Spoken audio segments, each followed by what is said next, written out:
The laughter started before the man even finished speaking.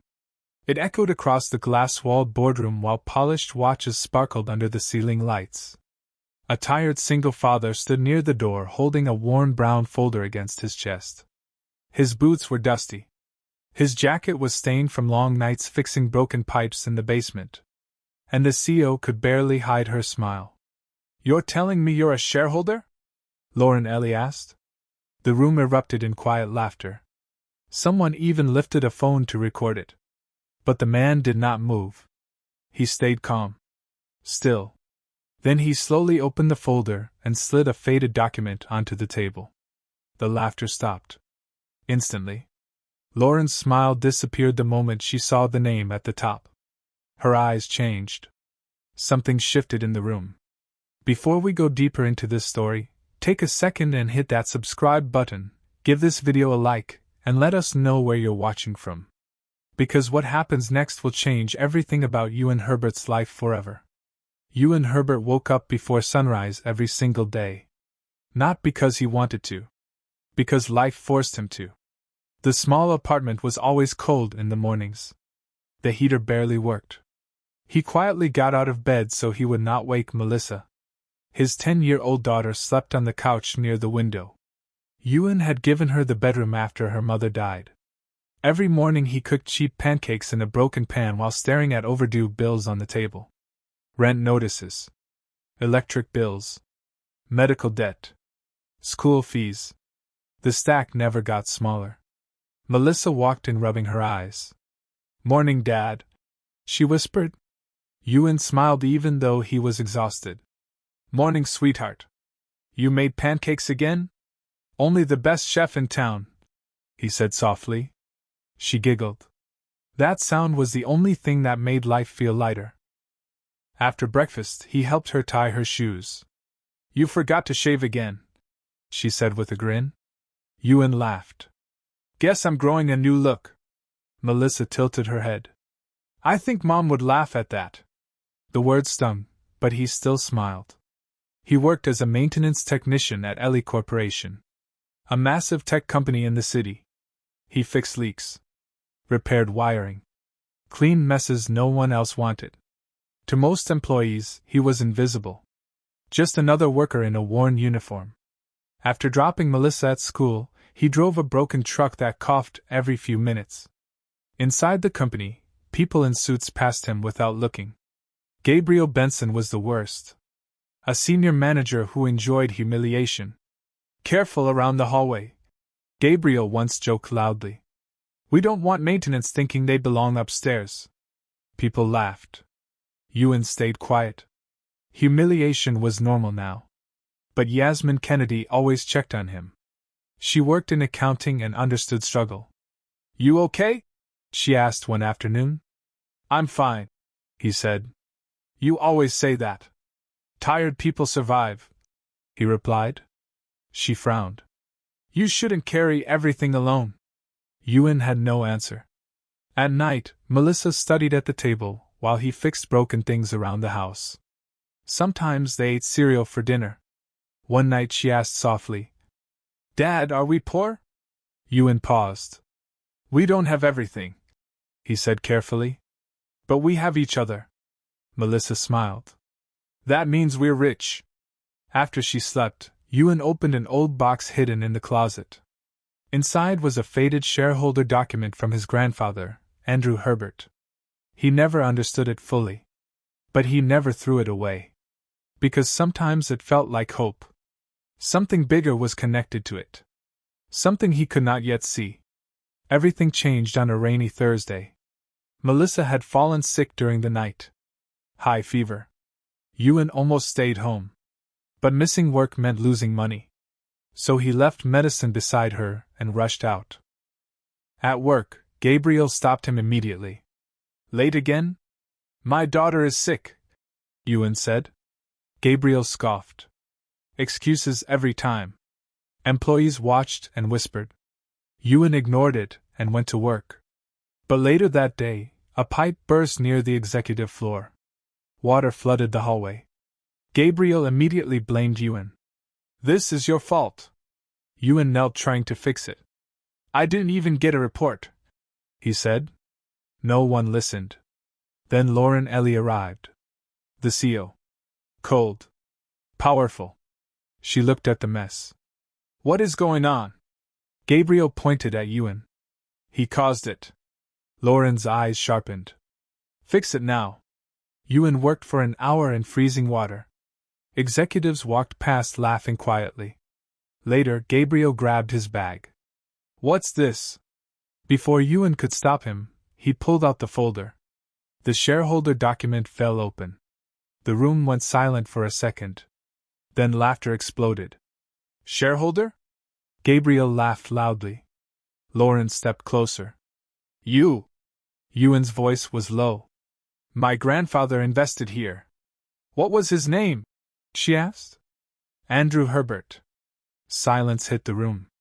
At the back, Oliver Stevens slowly stood. His expression changed instantly. Because he recognized that name. Oliver walked forward slowly. Let me see that, he said. Ewan handed him the document. The room stayed quiet. Oliver studied it carefully. His hands shook slightly. This is real, he said finally. Gabriel laughed nervously. Impossible. Oliver ignored him. Andrew Herbert was one of the first investors, he said. Lauren frowned. I've never heard that name. You should have, Oliver replied. Gabriel stepped forward again. This is a joke.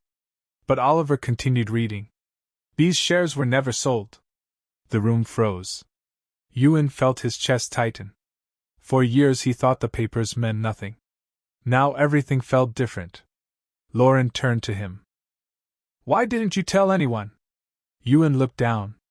Because people like me don't get believed. The words hit the room hard. Silence followed. Then Gabriel laughed again. So what? He's still a cleaner. Ewan flinched. Lauren looked conflicted. If this is true, she said slowly, why are you working maintenance? Ewan swallowed. Because I had a sick wife. Because bills took everything. Because survival mattered more than pride. The room went still again. That night rumors spread everywhere. Some people mocked him. Some feared him. Melissa was teased at school. Ewan picked her up early. Inside the truck she cried quietly. Why are people mean? Ewan had no answer. At home, Yasmin called. They're talking about you everywhere, she said. I never wanted this, he replied. You deserve respect, she said firmly. That night Ewan sat alone staring at the documents. Two worlds. Bills on one side. Ownership on the other. He did not belong in either. Or so he thought. Until the next morning when Lauren summoned him to her office. I checked everything, she said. Your grandfather owned significant shares. Ewan froze. I didn't know. Lauren studied him. Then why hide it? Before he could answer, Gabriel stormed in. He does not belong here. Lauren's face hardened. Then she shocked everyone. Tomorrow, he attends the board dinner. Ewan's heart dropped. Because nothing in his life had prepared him for that moment. The board dinner was overwhelming. Crystal lights. Quiet music. Wealth everywhere. Ewan almost turned around at the door. His suit was old. But Melissa had smiled proudly earlier. You look like a boss, Dad. That gave him courage. Inside, everyone stared. No one laughed now. Oliver walked up and shook his hand publicly. Your grandfather would be proud, he said. Ewan felt emotion rise in his chest. Lauren approached next. I was wrong about you, she said quietly. The room stayed silent. I judged you without knowing your story. Her voice softened. That will not happen again. Then she turned to everyone. This man represents something we forgot. People build companies, not titles. Ewan lowered his eyes. For the first time, he was not invisible. Melissa suddenly appeared at the entrance with Yasmin. She ran to him and hugged him tightly. That's my dad, she said proudly. Ewan closed his eyes for a moment. Everything he endured suddenly meant something. Life did not change overnight. But it changed steadily. Ewan no longer felt invisible at work. Employees began treating him with respect. Gabriel quietly lost his position weeks later. Lauren introduced support programs for workers. Better benefits. Better treatment. More dignity.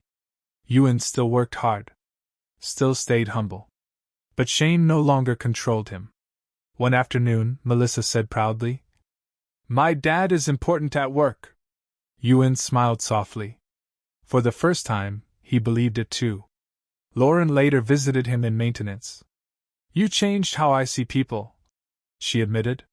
Ewan nodded. "I didn't mean to." "But you did," she said. That night, he sat with Melissa by the window. The lights stayed on. No flickering. No fear. Just peace. Some stories do not end with wealth.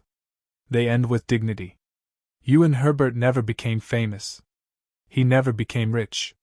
But he became seen. And sometimes that matters more. He still woke up early every day. Still worked hard.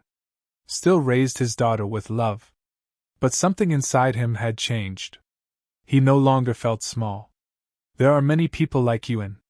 Single parents struggling quietly. People judged by appearance.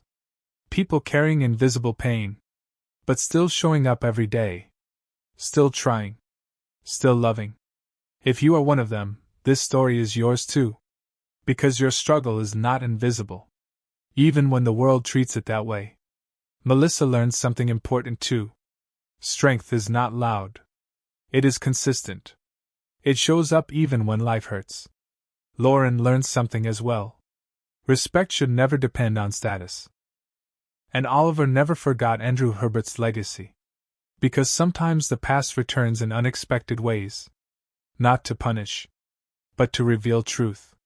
Before we close, take a moment to reflect. Have you ever been judged unfairly? Have you ever felt invisible? Share your thoughts in the comments. Your voice might help someone tonight. Thank you for watching this story on the redeemed single dad. If it touched you, please like the video. Subscribe for more emotional stories about resilience, family, and hope. And remember, even the most overlooked lives can carry the most powerful stories.